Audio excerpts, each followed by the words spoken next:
How's it going, everyone? The PlayStation Store's Days of Play sale is running right now, and I see a little bit of a mixed reaction to the sale as a whole. There's definitely some good deals here. You gotta look a little bit. I am here to cover the historic low-price game deals. This seems to be one of the series of videos we've been doing that a lot of you guys do enjoy. These games have never been cheaper. Obviously, some of them are still fairly expensive, but these are new low prices for these games, and I just feel like you guys appreciate just following along with what prices games get down to. So with that being said, got about 15 games to go over in this video. There's way more in total than what's available in these in this video, but thought this would be a good starter as far as some of the big titles at a historic low price. All right, right off the bat, Metaphor ReFantazio 35% off for $45.49.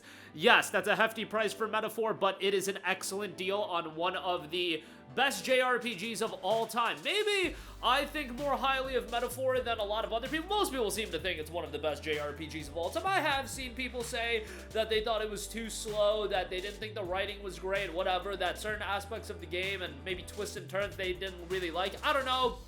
I thought this game was outstanding.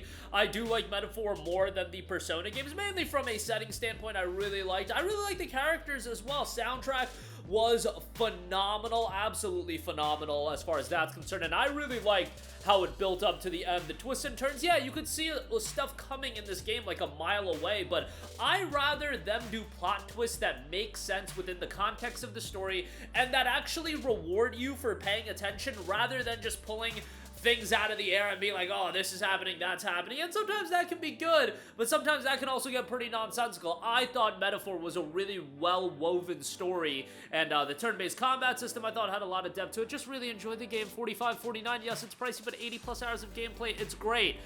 Next up, we got Alan Wake Remastered and Alan Wake 2. Alan Wake Remastered is $4.49. Alan Wake 2, the Deluxe Edition, is $32, which that's the version you want to get, given that that has the DLC. Alan Wake 1, I still think is a really solid game. Absolutely shows its age at this stage of the game, but you know, still a fairly competent third-person game, and I thought the story was great. Atmosphere and ambiance are great, and all of those elements really strong. You get the DLC here with the Remastered Edition as well. The Alan Wake 2 Deluxe Edition does have the DLC as well, $32.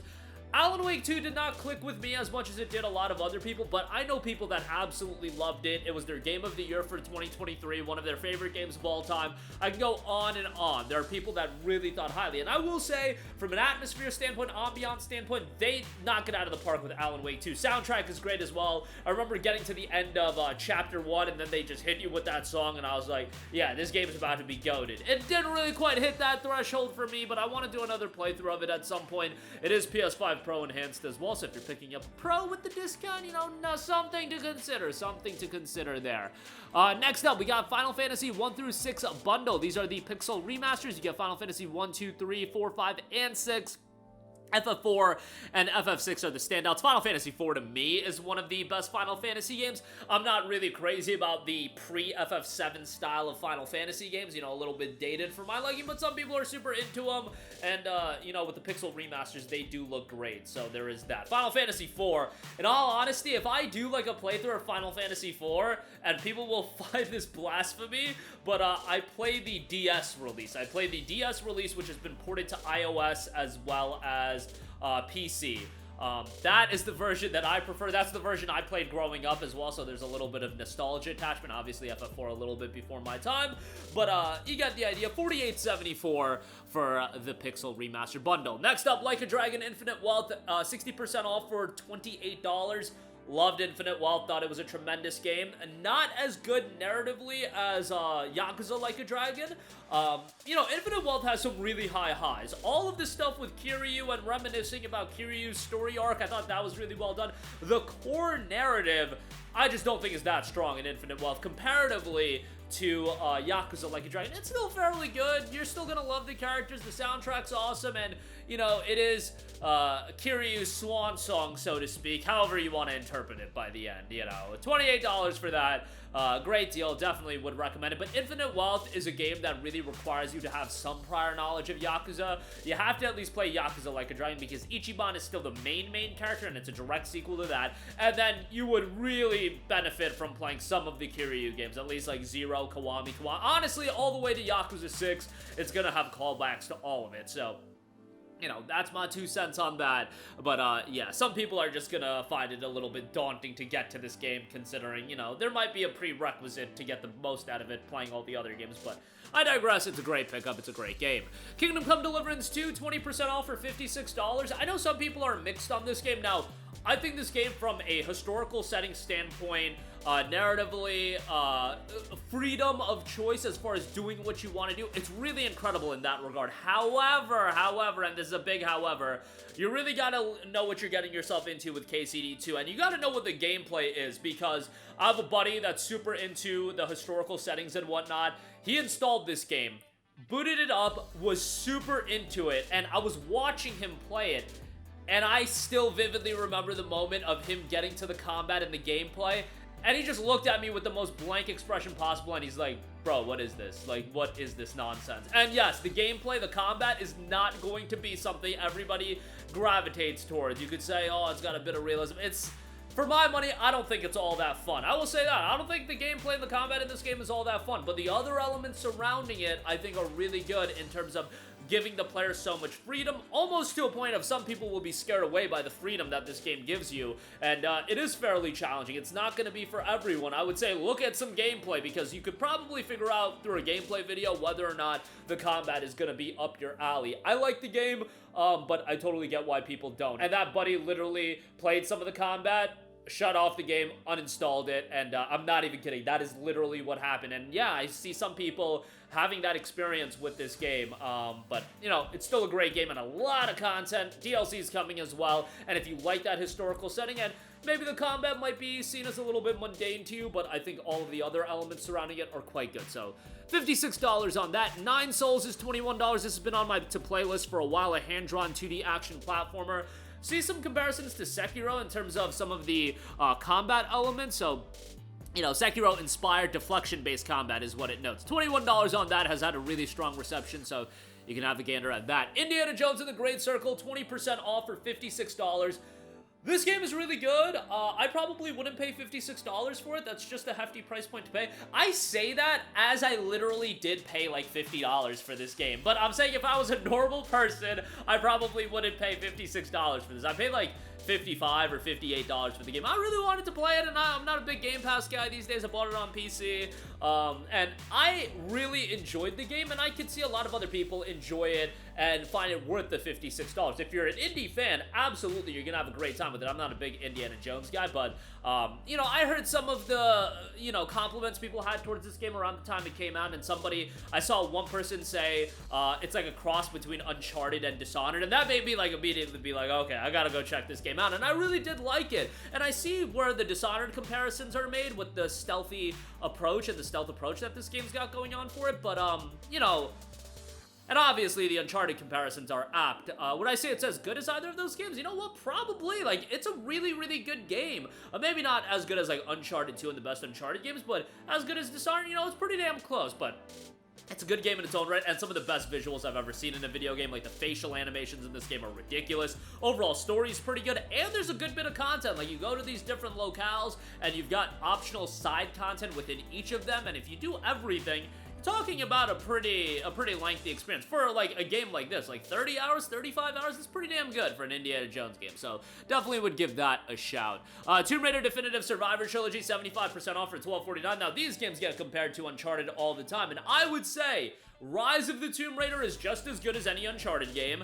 Shadow of the Tomb Raider narratively is not that great, but it's still pretty damn good as far as overall as that game. And Tomb Raider 2013 is quite good as well. ROTR is where they peaked, and it was great, but SOTR is really good. Tomb Raider 2013 is really good. Just a great trilogy. I highly recommend it. Hopefully we hear about the next Tomb Raider game. Maybe at Summer Game Fest. I don't know, but that would be great if we heard more about the next Tomb Raider game at Summer Game Fest. Forza Horizon 5, 20% off for $48. You know what? I'm really enjoying enjoying mentioning these Xbox games in these deals videos now. Forza Horizon 5 is outstanding. This game is awesome. The thing is, we don't have price parity on PlayStation comparatively to PC and Xbox, because obviously that version of the game has been out since like 2021, I want to say 2022, around that time it was when it came out. But I feel like there is a little bit of an appeal to having Forza on PlayStation, and you know what, paying a premium. The game's on PlayStation. I think people are down to pay a premium. This game is so good. I know people weren't crazy about this setting. I liked Mexico as a setting, but, you know, it's just the gameplay of Forza Horizon is always a good time. Open world arcade racing, totally my alley. And again, one of those games that's great to play while listening to a podcast. Ton of content, and the Realms update has added so much. So that's great as well. As far as being able to revisit all that timed content, that's awesome. And hopefully Forza Horizon 6 gets revealed, you know, somewhat in the near future. I've heard rumblings, you know, Japan. If Japan is Forza Horizon 6, just take all my money. Literally, let me go bankrupt for that game, because I'll do anything. I'll play that. I'll throw whatever's out at that time. I'm being dead serious with you guys. If Yote and Forza Horizon 6 comes out on the same day, let's just say, I'm going with Forza Horizon 6. Like, if Forza Horizon 6 is in Japan, I'm going with Forza Horizon 6, and I'm just going to be playing the hell out of that. Realistically, I'll be playing both games, but that would be my excitement level for Forza Horizon 6. And I say Yote, not that, you know, they're both set in Japan, but, or theoretically, that's the rumblings of Forza that I've heard. But just, Yote is like one of the biggest games of the year, and the timeline would track. But I don't know what Playground's doing. They got Fable cooking as well. I think they're done with the updates for Forza Horizon as far as major updates. So you would think Horizon 6 would be happening sometime soon, but yeah, they're working on Fable as well, so who knows. But Playground's a huge studio. Maybe they're juggling multiple games. Black Ops 6, $38.49. If you want to check it out, it's Black Ops 6. I got not much to add there. Remnant 2 Ultimate Edition is $28. You get the base game and the DLC, which is quite nice. There was 3 pieces of additional content. You got the season pass here. Not my cup of tea, but a lot of people are into it. I got a buddy that's super into this game and goes back to it all the time. It's like his Forza Horizon. If I always go back to Forza Horizon as like comfort food game, Remnant is his comfort food game. Cult of the Lamb Unholy Pack Bundle, 40% off for $14.39. You get Cult of the Lamb and a bunch of the DLC content. Really well-received game there. Tetris Effect Connected for Plus subscribers is seeing a new low at $16. The base price is still $20, but if you're a Plus subscriber, man, $16 for that. Outstanding deal, tremendous soundtrack, and it's Tetris. It's Tetris done in a really, really flashy way, and for $16, that's a great deal. This has held up in price for quite a while, so you're gonna be paying a premium even with Plus. It's $16. And lastly, Tomb Raider 1 through 3 Remastered starring Lara Croft, $11.99 on that. The classic Tomb Raider game's not necessarily the Lara that I vibe with, but I know a lot of people, this is the Tomb Raider that they prefer, and if you do, more power to you, $12 for all of those games. So those are just some of the historic low prices on the Days of Play deals. There are tons more. We'll be doing more coverage of it, so stay tuned for that. I do think there's some great deals on this sale, and a lot of them covered in this video. That'll do it for me. Let me know all of your thoughts in the comment section down below. Sound off there. Thank you for watching, and goodbye. Hey guys, we hope you enjoyed the video, and if you did, make sure to hit the subscribe button, and if you're already subscribed, do us a favor and hit the bell icon. This way you'll be notified whenever we post a new video. That's the best way to keep up with all of our uploads, and we usually try to upload 2 videos a day. And with the bell icon hit, you'll be notified whenever we do upload a video. As always, thanks for watching.